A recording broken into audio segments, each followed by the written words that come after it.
Man, oh man, it's your boy Jordann Dwayne checking in with Off the Wall Media and Spread the Brand. We out here in Houston, Texas, where it's the sunniest, it's the greatest. You know, we rocking with the greatest. We out here working, just got done with a new podcast interview, so shout out to the people, man, and thank y'all for having me. You know we doing it big everywhere we go. It's Jordann Dwayne on all social medias, all digital streaming platforms. We just released a brand new single from the start. Y'all go check that out and let's rock it, baby. Jamaica, There go smoke. Jamaica, Rasta, don't got no gappers. This for me shadows. Block 'em, block 'em. Rasta, don't got no gappers. This for me shadows. Block 'em. Thank you so much for meeting with us today. Hey, blessing. I appreciate it. Thank you for having me, absolutely. We go way back, not too far back, but enough Hey, in the all thick. way. Day one. Day one, for real. You have a lot that I just know about you just from the past couple years that we've been rocking. And you've always been a solid person. I love you as a person. I love you as a human. Love you as an artist. I love your energy and everything. So I'm so super honored to be interviewing you for the second time. Yes, ma'am. Because Yes, we did ma'am. a Grammys weekend in LA. Ma'am. Yes, ma'am. On the red carpet, but that was a little more like, you know, hit and quit. So Yes, we're gonna take our time a little bit more with today.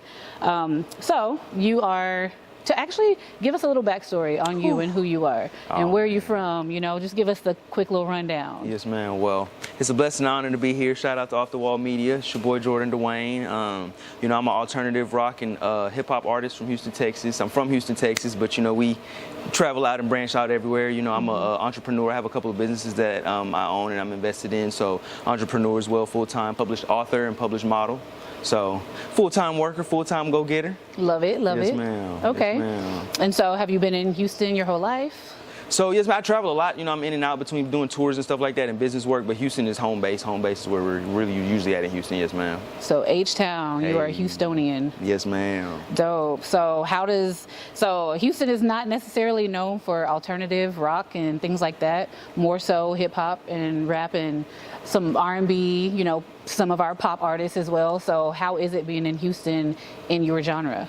So it's really crazy, you know, like just after doing hip, so I started off as a hip hop artist around the time I was 15, and I've definitely been doing hip hop for about 10 to 12 years and kind of branching over to, you know, like you said, alternative rock. It's definitely a different step, because Houston is definitely known, you know, for our culture of slower music and doing hip hop and stuff like that. So being an alternative artist and then as well as being a black alternative artist is definitely it's a head turner, you know. It's a game changer for a lot of things. It's an area where it's not as popularly known, but we have a really big rock culture here as well.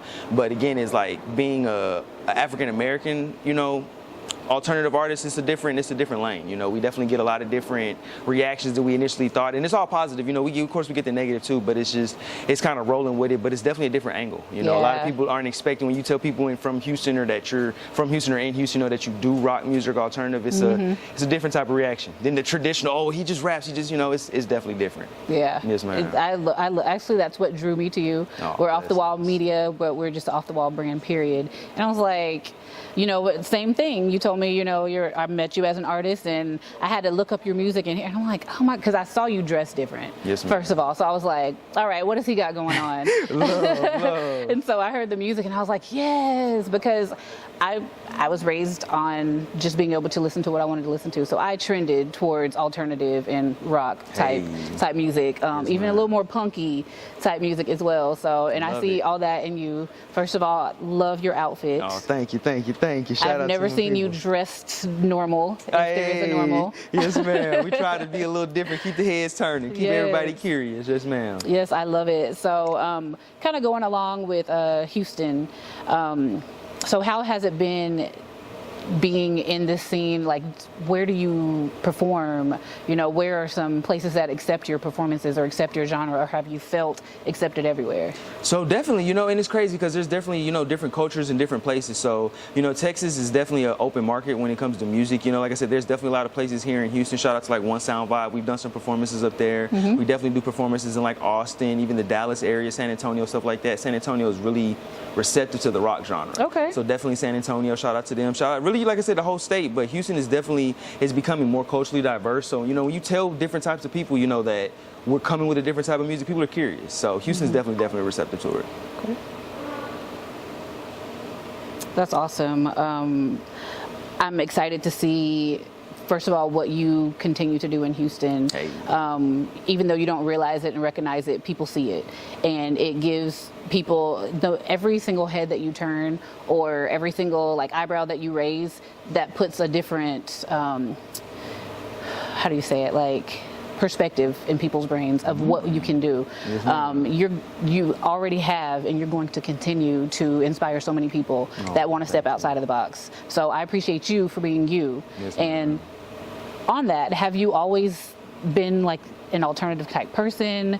Is it something that you kind of grew into, or have you always just been you? You know what I mean? So that's a really good question. That's crazy. So I do remember like when I was younger, you know, the music, when I would rap with my mentor when I was younger, like 15, 16, I hated my voice because my voice is higher than most rappers. They got the real deep, you know, you listen to people like Boosie, shout out to Boosie, he's amazing, you know, that have just not necessarily it's a different type of a sound, you know, coming from hip hop. And, you know, my mentor would always tell me, stand in who you are. Don't try to be like nobody else. And, you know, coming up is dealing with like when you're a teenager, you know, you have social pressures and other friends that are, you know, doing hip hop and they have the voice for it. They may have the look for it. You know, being different is definitely it makes you stand out. So I definitely have been always kind of veered more towards being me more than, you know, the traditional just deep voiced rapper, you know. So I definitely would think so. I definitely think so. So I still want, you know, I would love for people to just get to know you. It's a lot of the times you're drawn by someone's look or their sound, but what really sticks people, like wants them to really invest in your music or invest in you, is getting to know you, right? Yes, ma'am. So who is Jordann Dwayne? Like, how did you grow up? You know, what was your childhood like? Wow, that's crazy. So, say who was Jordann Dwayne? Oh, he's a unique individual, you know. Yeah. So I grew up. It was just me and my mom. You know, I grew up with a single mother, and she's really big into. We were a church group, you know, we were in church. So choir music. Definitely grew up with a lot of Michael Jackson, the older Motown records, stuff like that. You know, my mom wasn't really big on hip hop. She was real big on music with no cussing, and I think that's what played a lot into me kind of switching into more of a positive lane. Is no, and I mean, you know, rock definitely has its negative side as well, you know, everything does, but it's like rock is really powerful and inspirational almost, you know. So I feel like that played a big part of like who I'm turning into and evolving into, is just having more positive outlook music, you know. Strength, that's what it is, just the strength through the music. So but yeah, you know, I grew up in Missouri City, Texas. Shout out to the Mo. Yeah, mom's, you know, she was real big, like I said, on Christian music. I grew up mainly on Michael Jackson. That's my man. Rest in peace to Michael. But a lot of oh man, we can go down the list, man. Just Earth, Wind and Fire, you know, that's the classics, the real big classics. Luther Vandross, oh my goodness, like, and just through that, you know, learning the different styles of like older music, it makes you kind of appreciate, you know, all the new stuff that's coming out is definitely a lot different. So kind of seeing what everybody's doing, and I love all the new artists that's doing their thing, you know, but it's just kind of finding your own lane and staying where you want to be to stand out. Exactly. Yes, I was actually going to ask you who your inspirations are, but you already started telling us. Oh, we can go down the list, yes, ma'am. Yeah. So let's give a good Michael. What's your favorite Michael song? Oh, I know it's hard to pick one. Oh, Maybe man. give us a couple.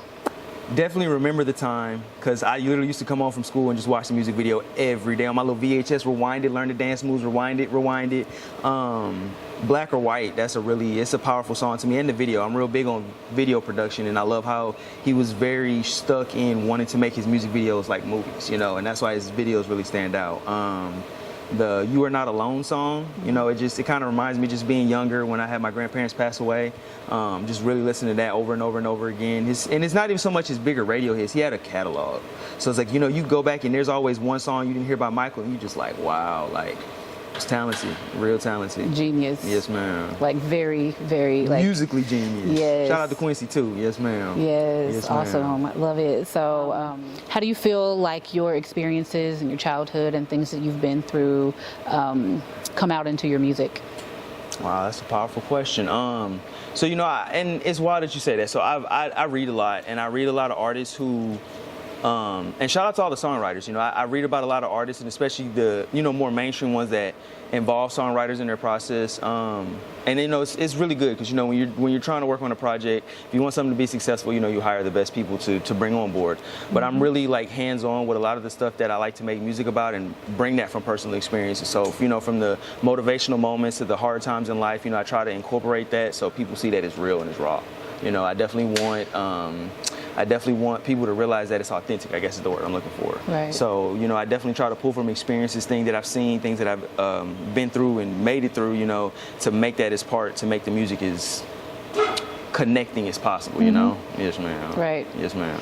I Trying love to pull that. from real experiences. Yeah, Yes, ma'am. because if you've been through it, somebody else has most likely been through it as well, or something similar. And if not, they've been through something. Definitely. So speaking of being through something, recently you made the news, and not for something good. Yes, ma'am. You were like, first of all, it was really, really hard. I know, like, not taking away from you actually experiencing it, but seeing you on TV, seeing you on the news, being pulled out of your house on a stretcher was really, really rough to see as a friend, you know, and as a person. I feel like I'm part of your family, you know Absolutely, what I mean? 100%. And thank God, first of all, we didn't lose you that day. Yes, ma'am. Yeah, we Definitely a actually, blessing. you know, we went through a similar situation, but you know, we were able to walk out of our house. It's still falling down to this day, but I'm so sorry to hear but that. we had similar situations, and I like through that time, when you go through things, you're sometimes searching within to find ways to keep moving, but also searching around, and to see what you went through made me super grateful, you know, for that you're still alive, for that we're still alive, that so many things happen to so many people Fast. but so I would love, if you don't mind, if it's okay, for you to walk through that day. Just tell us a little bit about what happened. You did lose your house and almost lost your life in the hurricane. So tell us a little bit about that. Oh man, so yeah, the Hurricane Beryl that just passed, and shout out to all the people in Florida. You know, I know they're dealing with a new hurricane. It's a new hurricane like every week, it seems like. But during Hurricane Beryl though, and you know, everything happens for a reason. That's how I look at it, definitely. But Walk us through that day. The whole day? Yeah, like from the morning, like. Geez, so you know, and okay, that's awesome that you say that. So, as Houstonians, we're very putty-offy towards weather. You know, when they say it's gonna be hot, it's like, eh. When it's gonna be cold, we're like, eh. It's a hurricane coming, and like we don't, and I hate it as a culture. We don't take things as seriously as we should here. So, you know, even for us, you know, we were like, we know the hurricane's coming, but we don't, you know, nobody was really on no, let's go stock up, let's go to Walmart, let's get the toilet paper runs, let's do it. It was just kind of like, okay, a hurricane's coming, it's gonna be rain, it'll be water, it won't be too bad. But so that day, the whole day, you know, I kind of remember we were just kind of putting up the electronics a little bit higher just in case it did flood, but we weren't really taking anything too seriously because we didn't think it was gonna be too bad, Category 1. But you know, I remember that night, I had the storm tracker open in my laptop. I was laying down with my friend who was actually staying with me at the time, and we kind of looking at the storm, and it's not moving, and then we hearing the wind, we're not really hearing rain, and we're like, okay, well, maybe it won't be bad. And you know, I'm a all-nighter, so I'm up to about 5, 6 in the morning usually anyways, and when the storm came, I remember just around 5:30, that's when the wind really did start picking up, and that's kind of like right around the time that I got kind of drowsy, kind of tired. And like, I remember kind of dozing off, and just, I remember hearing a loud crack and just everything falling, you know, and, you know, realizing now what actually happened, you know, a tree fell on the house, which bombarded and concaved me under everything, you know, and it's a blessing how that all worked out. Like, I was able to be pulled out from everything, but it's definitely a eye-opening experience, you know, how fast life can change.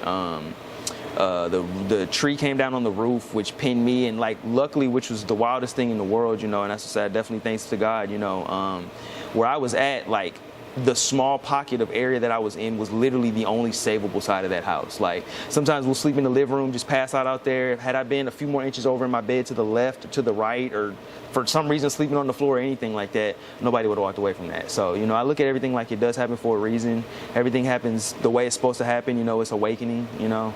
So it's a blessing in disguise, you know. Everything, you know, we lose material things, but shout out to the homie Art, who always told me, you know, when you lose things, it's only just a replacement for the better things coming, you know. So it was a mentally hard few weeks, definitely physical, a lot of pain, you know. We still dealing with the doctors and the physical therapy and stuff like that, but, you know, I'm so just grateful to be here, you know, after all of that, and seeing what, you know, what real strength is from there, and people around you, you know, showing, you know, that they care. It's eye-opening. It definitely is. Awesome. So do you feel like that experience has changed anything within you or within your music or your artistry? Absolutely. You know, it's wild. I've definitely, and you know, it's really on like more of a spiritual journey, but I've definitely slowed down when it comes to anything like smoking. I'm not really a big drinker, but just embracing life more is just being here, you know, not so much in the moment of we going out, we got to party, we got to drink, you know, none of that. And I mean, shout out to the people who do, it's nothing against it, but it's just like me personally, growing as an artist, as a person, it's just making me so much more appreciative of just being here in the moment, you know. I'm not really big on, so I used to be a real big smoker. You look at all my old stuff, I'm always smoking big backwoods and this and that, and now it's just it's a different lifestyle. You know, just being more grateful and realizing that not necessarily that you don't need that to have a good time, but it's just like enjoying the moment that you're in. You don't need anything, you know? Right. And that's definitely what it kind of woke me up to. Right. Yes, awesome. ma'am. So has that changed like your goals and aspirations for what you're doing? Made me want it even more. Yeah. Made me just want it more. We got to go harder. You never know when the last moment's going to be. And that's what I really take from that. You know, as I'm laying under everything and there for a couple hours waiting on the fire department's pulling me out. It's like, how many people don't make it from situations like this, you know, and they never get a chance to say bye to anybody. They never get a chance to do anything over again. So I feel like, you know, I told a friend earlier this week, I was like, you know, I feel like I got 2 birthdays now, yeah. you know, so just being grateful, being here, like, just makes you hungrier. If you really want something and something kind of is in your way, you know, jumping over that, it makes you want to go get it even more. Right. Yes, ma'am. So from your experience, that's obviously not the only thing you've ever been through in your life, but that's just the most recent. Yes, ma'am. And very, very, very like huge, you know, a huge life-changing event, you were saying. Okay. So what is something that you could tell someone that's going through the thick of it right now? Like, is everything's just hitting them all at one time, almost like a hurricane? Yeah. And that's a really good question. You know, I always remember, especially when the situation happened, like, you know, with the tree and everything, it's like, number one, you got to stay calm. And number two, everything is not always in your hands. Things don't happen on your timing. No matter how much you pray, no matter how bad you want something, when it's the right time to happen, it's going to happen. And I remember kind of just being under everything. And I'm like, I remember when 9/11 happened. I was young, but I remember it like it was yesterday, you know. They were digging people out for 2-3 weeks. So it's like, you know, if I'm under here for 2, 3, 4 hours, 2, 3 days, I'll be okay. But, you know, when you're happening, it's like, I'm ready to go. I'm ready to do. But it's like at the end of the day, like when things are supposed to happen, things will happen, you know. So believe in what you're going through. Believe what you're going through is for something, you know. And with that, it gives you a whole new type of strength, knowing that if I can get through that, you know, whatever's next, we'll be ready for it, you know. So it's a humbling thing, you know. But it's always knowing that, you know, when you pray and you put action behind prayers, only good's gonna come from it. Maybe not on your timing, you know. Maybe not how you wanted it to be, but it'll come. Drops mic. Period. Okay. Yes, so we're going to continue moving forward. So you just dropped a project. You just dropped a single, actually. Yes, so tell me about it. What's the inspiration? I suck because I totally forgot the name of it. Oh, From the Start. But I know how it sounds. Hey, yes, ma'am. I can hum it for you. Blessings, yes, ma'am. So, yes, ma'am, we just dropped a new single. It's called From the Start. It's an alternative rock rap record.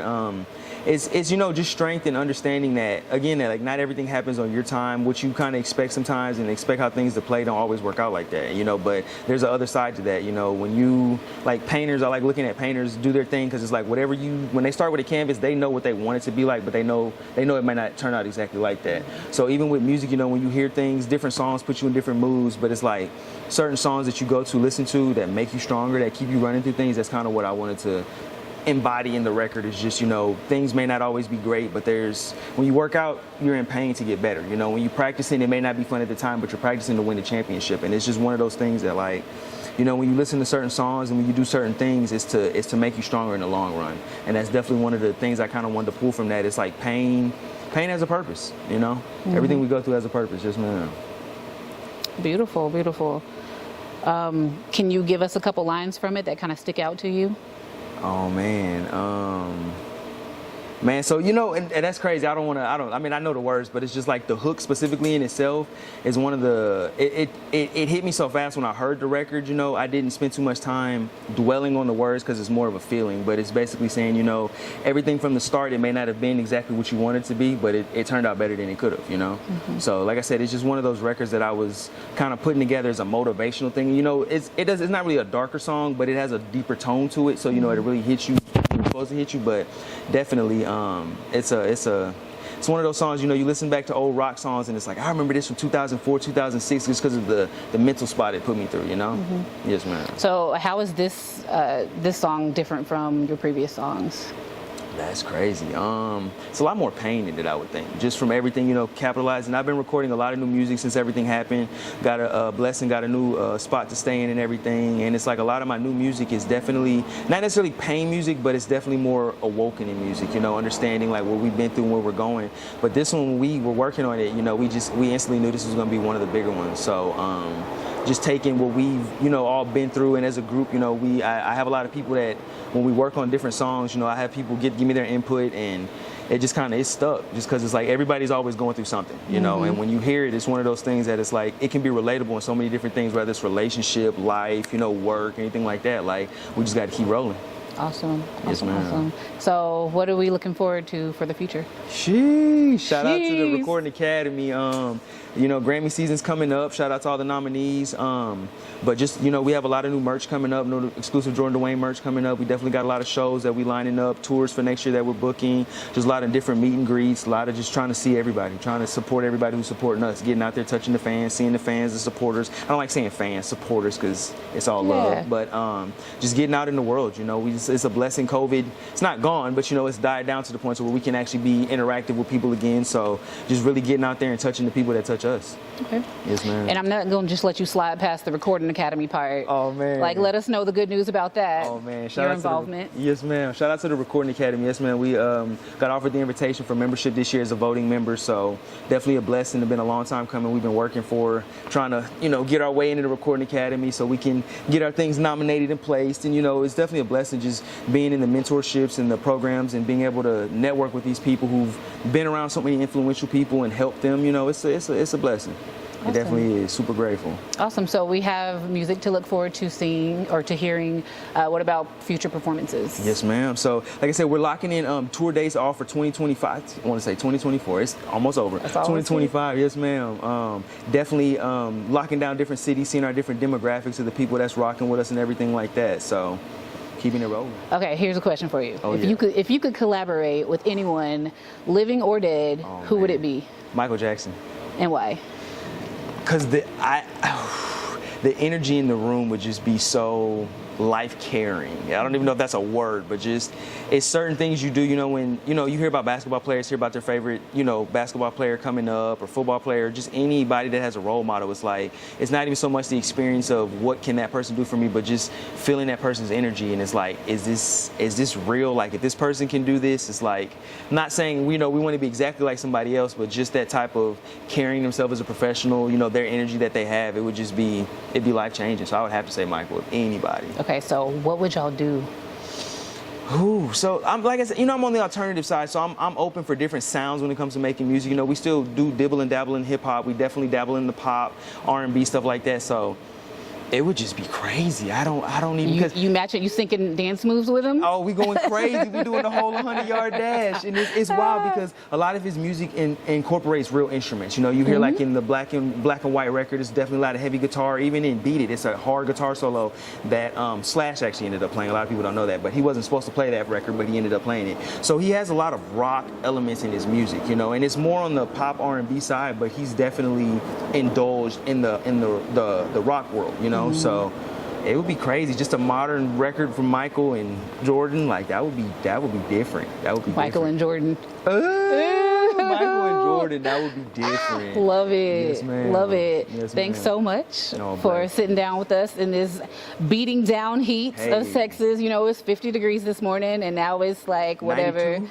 Yes, ma'am. 192. Well, we keep it cool. But yeah, it's all right. Yes, ma'am. But yes, I appreciate you. Tell everyone how to find you, where we can find your music and everything. Yes, ma'am. Well, it's your boy Jordann Dwayne. That's Jordan with 2 N's. Jordann Dwayne on everything, all social media, Instagram, TikTok, Facebook, YouTube, on all streaming platforms, Spotify, Apple Music. You know, I'm sorry. I was gonna say dither. That's a mixing term.